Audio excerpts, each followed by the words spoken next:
Hello, lovelies! Welcome back to another episode of our Dinner Made Easy series, which of course, as the name suggests, is all about making dinner in your house a little easier on busy weeknights. Today, we are tackling 3 amazing Asian-inspired dishes that, as far as I'm concerned, are way better than takeout.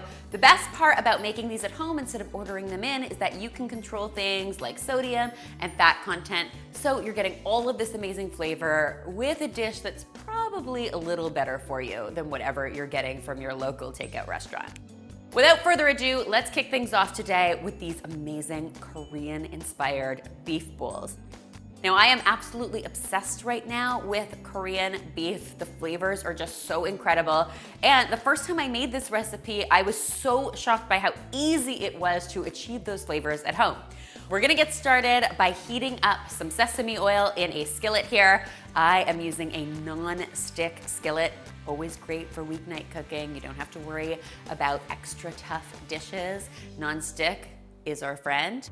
Once that oil is nice and hot, we're going to go ahead and add our beef. Now, I have done a similar Korean beef on the channel before with ground beef, but there is nothing quite like some sirloin that has been cut into really thin strips. You can also use tougher cuts of meat like a flank steak or a hanger steak. Basically, whatever you find on sale at the supermarket is really what you should use in this recipe. Once your beef is almost completely brown throughout, you can go ahead and add your veggies. Today, I'm just using some fresh, crunchy red bell pepper that I've cut into strips. I'm going to cook them up with my beef for another 3 minutes or so, just until those peppers have had a second to soften up. Of all the dishes we're making today, this is the one the baby seems most excited about. So if it's happy, I'm happy. Then it is time to add all of our incredible Korean beef flavors, starting with some freshly grated ginger, as well as some chili garlic sauce. I am obsessed with chili garlic sauce right now. I'm kind of putting it on everything. You can usually find it in the international aisle at your supermarket. I'm also going to add some soy sauce to this. And then finally, I am adding some brown sugar to this. Brown sugar is really the thing that makes this dish sing. It's got a sweet, savory, spicy flavor profile that is absolutely irresistible. I'm just gonna let this cook for another 3 or 4 minutes, just until the sauce reduces and everything gets nice and syrupy and delicious. And then we will stir in our green onion, and this is ready to be enjoyed. Guys, how simple was this? I love serving it over some cooked white rice, but you could also do this over some rice noodles if you wanted to.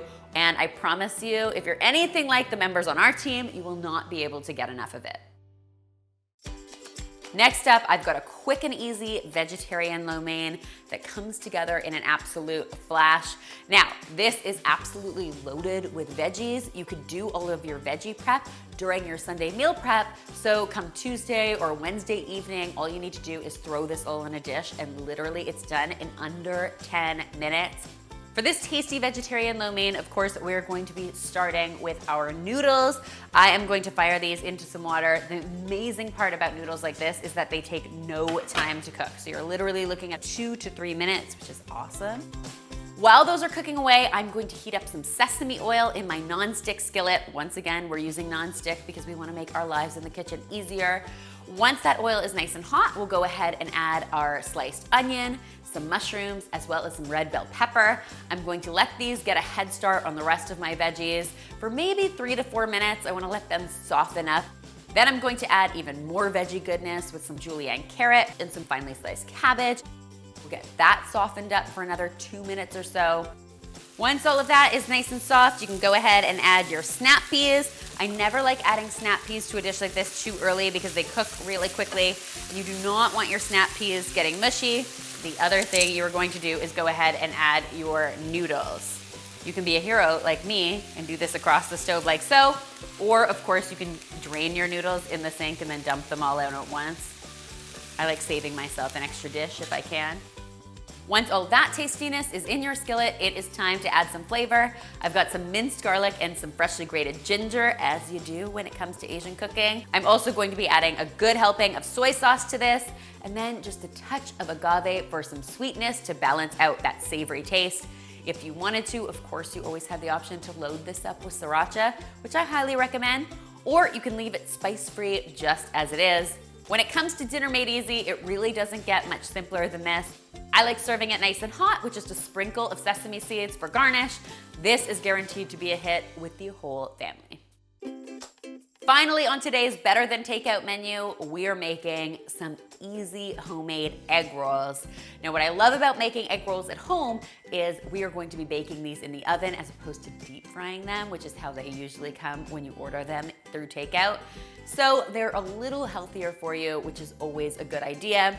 They start with an amazing egg roll filling that is super easy to prepare. I'm gonna start by just firing up a little bit of sesame oil in my frying pan. Once that oil is nice and hot, I'm going to transfer some ground pork into my skillet and cook it, breaking it up with the side of the spoon until it is no longer pink, which takes usually about 6 minutes or so.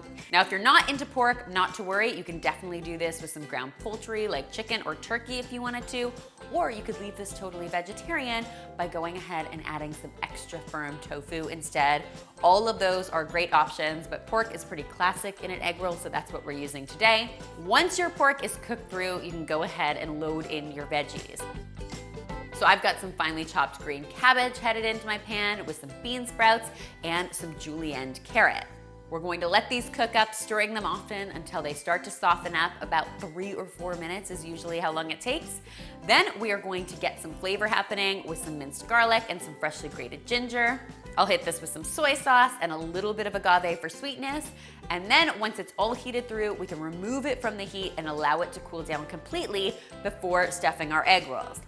Now, I should mention what is happening in this skillet now is super tasty all on its own. So if you don't want to take the extra step and make your egg rolls, you can actually just serve this filling as it is over some rice or some noodles.